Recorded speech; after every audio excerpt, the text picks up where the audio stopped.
Scope of damage. Tornadoes tearing through South Georgia. We'll show you the hardest hit areas straight ahead. It's cold, but at least we have some sunshine this afternoon. I am tracking some rain for part of the weekend. Schools, places of business, just about everywhere feeling the effects of the flu. How you can help prevent the spread of the bug. This is CBS 46 News at noon. Getting results. Good Wednesday afternoon. I'm Karen Greer. We begin with breaking news out of southwest Atlanta. Right now, Atlanta firefighters battling this 2-alarm blaze, which is being fanned by the wind. This is on Allison Court. This is a video of the apartment fire from Chopper 46. Investigators tell us the apartment was vacant. We are still working to find out what caused the fire. And it's an historic day on Capitol Hill, where President Trump is expected to become only the third U.S. president ever to be impeached. CBS's Skylar Henry is on Capitol Hill with the very latest. House will be in order. Lawmakers in the House of Representatives began the morning going over the procedures for how they'll debate articles of impeachment against President Trump. The House will vote on the two articles back to back. Article 1 is abuse of power. Article 2, obstruction of Congress. If a president undermining our national security and using the federal government for his own selfish personal gain is not impeachable conduct, then, Madam Speaker, I don't know what is. Democrats have been searching for a reason to impeach President Trump since the day he was elected. Democrats say the president abused his power by pressuring Ukraine to announce an investigation into his political rival, Joe Biden, and then obstructed Congress by blocking White House officials from complying with the House inquiry. Before lawmakers vote, they'll have 6 hours of debate divided equally between Democrats and Republicans. Possible procedural motions could add hours to that time frame. In a tweet this morning, President Trump asked, "Can you believe that I will be impeached today by the radical left, do-nothing Democrats, and I did nothing wrong?" It comes after he sent a scathing letter to House Speaker Nancy Pelosi saying, "You have cheapened the importance of the very ugly word impeachment," adding that more due process was afforded to those accused in the Salem witch trials. Other presidents in the future, unless they do something about this, other presidents are going to have to live with this. Pelosi responded, calling the president's letter really sick. The president said he will not be watching today's impeachment vote, and he looks forward to the trial in the Republican-controlled Senate. Skylar Henry, CBS News, Capitol Hill. Right now, the cleanup across South Georgia continues after a series of violent tornadoes. They're all part of the same weather system that spawned dozens of tornadoes across the South. Adam Harding has that story.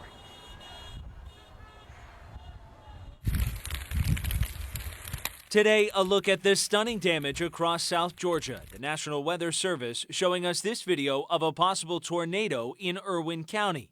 Trees ripped right from the ground, left splintered, homes left shattered.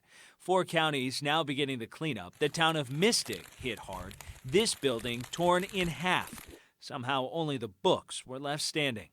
Experts believe a single tornado carved a path through at least 2 counties. Might be turning this away. Part of a deadly system that produced some 30 twisters in a 24-hour span across the South, including Mississippi. We had a storm front that went about 60 miles from the southwest corner of the state to almost central of the state, some 60 to 80 miles. So there's a lot of damage still out there. In the town of Laurel, a school was in the storm's path. It took a direct hit. At first I was going to hit the floor, but I tried to hit the floor from the bed and my leg got caught in the covers. So I finally got up and I just thought, I said, well, if it's my time to go, it's my time. That's how bad it was. It was terrible. So far, we know of at least 4 deaths. Among the victims, 59-year-old Betty Payton, who had just celebrated her birthday hours before she was killed. In Atlanta, I'm Adam Harding, CBS 46 News. Well, right now, let's check on our weather. If you're heading out, you'll definitely want to add the layers because we had a bitterly cold start to the day. Let's get right to meteorologist Fred Campagna. And Fred, is a warm-up heading our way at all? Well, way down the road, Karen, if we can wait for it. It's nice and bright out there, though, this noontime, but it doesn't feel very good overall. 37 the wind chill right now in Atlanta. Lots of mid-30s showing up because of the breeze. It's what it feels like. These are the actual air temperatures. Warmest we can find is still a few degrees shy of 50 at 47 for Athens, and we're only at 43 right now in Atlanta. Big picture, though, we have the blue sky. We're going to see clear skies right through the night tonight. And this wind that we have, which is active right now, it'll be dying down overnight. Temperature settling back through the 30s. I think many of us are going to start the day tomorrow in the 20s. 20s, including in Atlanta. And we haven't been in the 20s all month in Atlanta, not since mid-November. Hour-by-hour forecast, clear skies, mid-40s this afternoon, and then back into the 30s after about 7 o'clock this evening. Here's a look at what I'm keeping my eye on over the next few days. Cool, dry weather stays with us through Friday. I am watching some weekend rain. I'll have the latest on that potential. And Karen, yes, we have that warm-up coming our way. And it looks like it's an early Christmas present for us. Might get in here just before Christmas. We'll talk more about that coming up in the 7-day forecast. We'll take it, Fred. Thanks so much for your pinpoint weather and traffic alerts sent right to your mobile device. Just go to the Apple or the Google Play Store. Now to a CBS 46 health alert. The flu taking its toll on yet another Georgia community. Just a few minutes ago, Jackson County Schools announced its elementary schools will close tomorrow, 1 day short of the holiday break, to try to stop the spread of the flu virus. CBS 46's Rebecca Schramm reports the number of flu cases in our state keeps on climbing. You have a good day. Billy Bishop of Union City just got over a bout with the flu. Kind of nauseated the stomach and sweating. Didn't have any strength. He says it took him 2 weeks of rest to get over it. He knows it could have been much worse. According to the Georgia Department of Health, some 200 people in our state have been hospitalized this flu season, and 2 deaths have been attributed to the flu. The CDC is reporting Georgia is one of 9 states, mostly in the South, reporting the highest levels of flu activity right now, and some communities are feeling it worse than others. In Peachtree City, Crabtree Lane Elementary School reported 100 absences Monday. 40 of those were confirmed cases of the flu. The Fulton County School District is reporting an increase in the number of flu-like illnesses.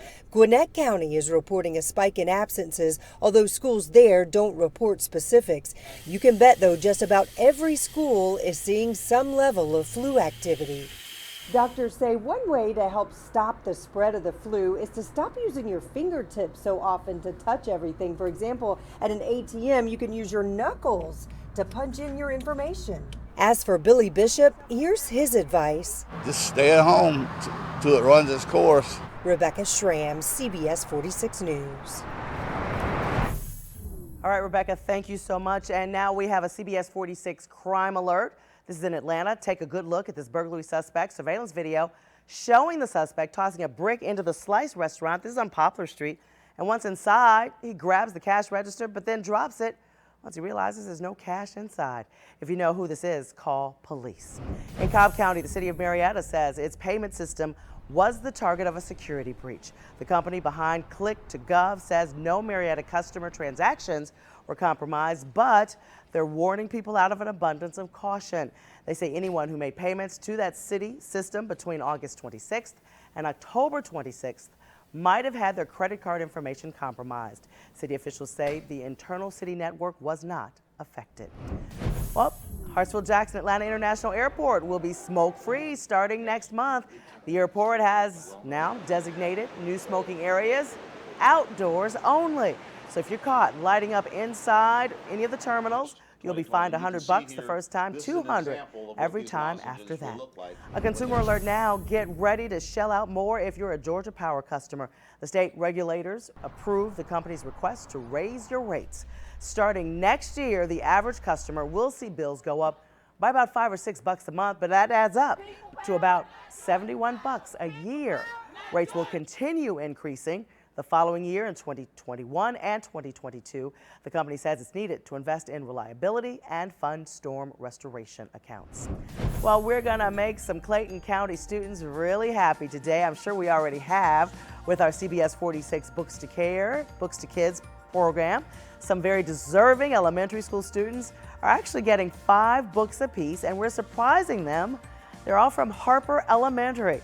CBS 46 anchor Rick Folbaum is live at Georgia State University. And Rick, normally we go to the school, but I love all the activity behind you. You are in the gym at Georgia State University. You're missing out, Karen. I know we usually do these events together. We miss you here today, but you're right.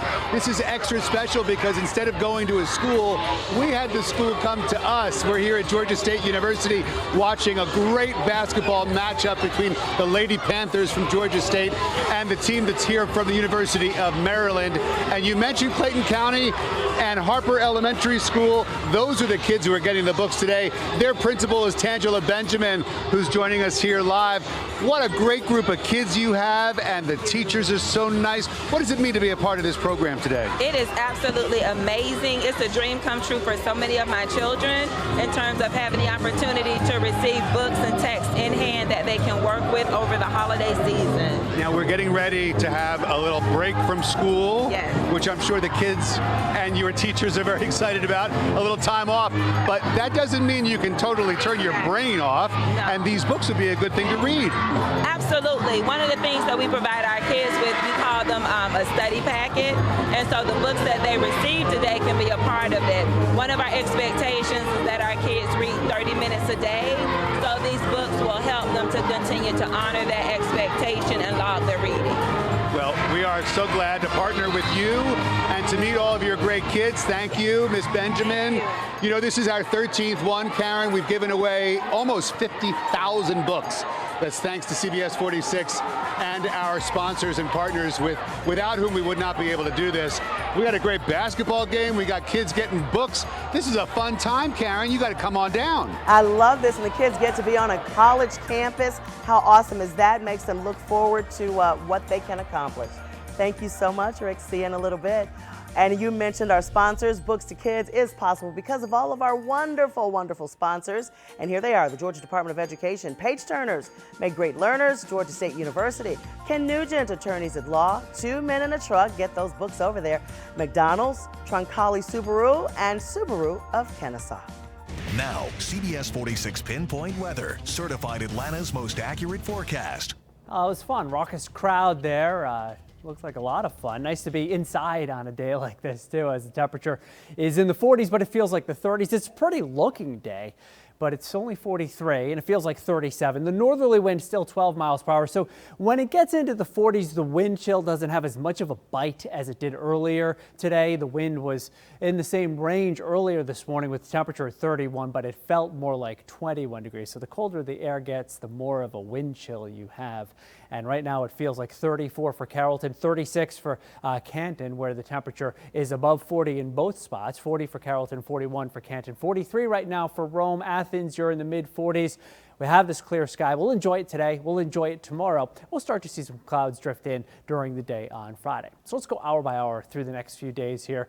Late this afternoon, it's still in the mid 40s. The wind will start to come down for us overnight tonight. And if it dies down completely, it is going to be a pretty cold night. I think that it'll be well down into the 20s in the mountains of far north Georgia. In the Atlanta area, this 32 at 8 o'clock tomorrow morning might be a little bit high. It was right around 31 degrees at that time this morning, and I think that the temperature is going to be a bit cooler tomorrow morning, a bit colder because we'll have a lighter breeze, and we have basically the same air overhead, and the nice dry air allows that temperature to fall off under clear skies.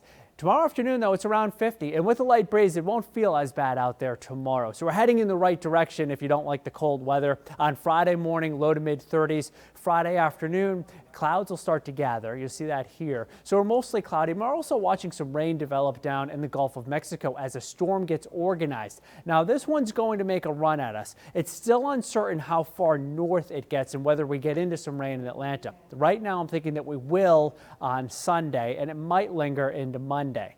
And notice how the track of the storm is off to our south. Also notice how the northern edge of the rain does not get too far to our north on this particular projection. So if this storm's just a little farther south, then we miss out on the rain. Although with this particular track right there, we'd have a real rainy Sunday and Sunday night into Monday. Good news in all of this, regardless of what happens with that storm, I'm fairly confident that we're going to have a nice, dry Christmas Eve with warmer temperatures and also a relatively warm Christmas Day. And it's not just here in the southeast that we'll enjoy relatively warm weather on Christmas and the days surrounding it. It looks like most of the country will be having an unseasonably warm Christmas Day, which is interesting because so far this month has been a little bit cold and unsettled in many spots. Here's your 7-day forecast. Take you right through it. Mid 40s this afternoon. Cold tonight with that diminishing wind, 51 tomorrow. Not as bad because Even though the temperature is not much warmer, the wind will be a lot lighter tomorrow. So I think you'll like it outside tomorrow afternoon. 53 on Friday. That's the normal for this time of the year, so we have to readjust. Anything above 53 is doing pretty well in mid to late December. 51 on Saturday. Clouds increase. Chance of rain for us on Sunday and into Monday, and then that big 65 for Christmas Eve. So looking pretty warm. It sure does. Thank you, Fred. Here's a recap of our top 3 stories for you right now. Firefighters still battling a 2-alarm fire on Allison Court in southwest Atlanta. Here's some video of the apartment fire from Chopper 46. Investigators tell us that apartment was vacant. We are still working to find out what caused it. And the flu taking its toll on Georgia. Jackson County Schools announcing the elementary schools will close tomorrow, 1 day short of the holiday break, to try to stop the spread of the virus. According to the Georgia Department of Health, some 200 people in our state have been hospitalized this flu season, and 2 deaths have been attributed to the flu here. And right now, cleanup across South Georgia after a series of violent tornadoes. They're all part of the same weather system that spawned dozens of tornadoes across the South. Trees ripped from the ground, left splintered, homes left shattered. 4 counties in Georgia affected: Irwin, Baker, Miller, and Ben Hill. No fatalities reported here in Georgia. Well, we're going to take you back to our CBS 46 Books to Kids. Harper Elementary School students really happy today, enjoying a very different Books to Kids program as they're getting 5 books apiece. We're going to go back to our anchor, Rick Falbaum, who is live at Georgia State University, and you've got somebody very special to introduce us to, Rick. I do. You know, we were talking about the sponsors for this program and how it really would not be possible without them. One of those partners that we have teamed up with time and again is McDonald's. I want to introduce you to Anthony Greenwood, who is an owner-operator of 5 stores locally here in the metro area. So nice to meet you, and thank you for partnering with us on this great initiative. It's our honor to be a partner with you guys. Why is this so important to you? And I know this is a family-run business, so this is important to you and your family to be a part of Books to Kids. Right. Well, education was my family's first business. My dad was an assistant high school principal. My wife was a teacher. My grandmother was an assistant principal. So education for us is very important. We know what the statistics look like here in Atlanta when it comes to reading, and we figured that this was a great opportunity for us to partner up and make a difference. And I know that there's a real commitment to giving back to the community on the part of your family business. What other kinds of initiatives are you involved with? Well, with McDonald's as a whole, we take education very seriously. So we have the Archways Opportunity Program, where you can earn a high school diploma, you can get upfront tuition assistance, you can get college advising services, as well as learn English as a second language. That's amazing. And then we also, I'm sorry not to cut it, but we also have the Golden Grants program, where we donate $40,000 in grants to teachers who help to improve the lives of kids in grades kindergarten through 12. Well, that's amazing. And we have met some great teachers from Harper Elementary in Clayton County today who brought their kids here. Anthony, thank you so much for all your help with Books to Kids. My very best to you and your family for the holidays. Thank you. Same to you. So this is really a great event, Karen, and it's extra special because not only are these kids getting books today, they're getting to watch an amazing basketball game between Georgia State and Maryland. The team from Maryland came here especially for this event today. They actually changed the time of the game so that they could be playing while we were giving away these books to kids. All Back right, to you, Karen. Rick, let's check your play-by-play abilities. What's the score of this game? That's the big question. Yes. All right, Maryland driving down with an easy layup there. You saw the score right now. Maryland is leading 82-29. I'm sorry, yes, that is the correct score. 82-29 as the Lady Panthers bring it down and try to get a couple of points back. You know, these Lady Terrapins are nationally ranked. Oh, yeah. So this is always going to be a tough game. But let's hear it for the Panthers. They're putting on a great show. Go Lady Panthers. Good job. Now we know why Rick didn't say the score. Yeah, we know why. Rick, thank you so much. Books to Kids is possible thanks to our wonderful sponsors, the Georgia Department of Education. Page Turners make great learners. Georgia State University, Ken Nugent, attorneys at law. 2 men and a truck get all those books over to the kids. McDonald's, as we just saw Anthony. Troncalli, Subaru, and Subaru of Kennesaw. Well, chilly sunshine for us this afternoon. It's going to feel like the 30s with temps in the 40s. Your 7-day forecast keeps it cool tomorrow. Friday about 53. Dry for the start of the weekend. Probably some rain on Sunday. But by Christmas Day, looks like we're drying out. We're warming up too with highs in the 60s. All right, and that's our special newscast right here on YouTube, Facebook, wherever you are watching. We hope to have the rest of the newscasts available at 4 o'clock right there on CBS 46. Have a wonderful Wednesday. We'll see you.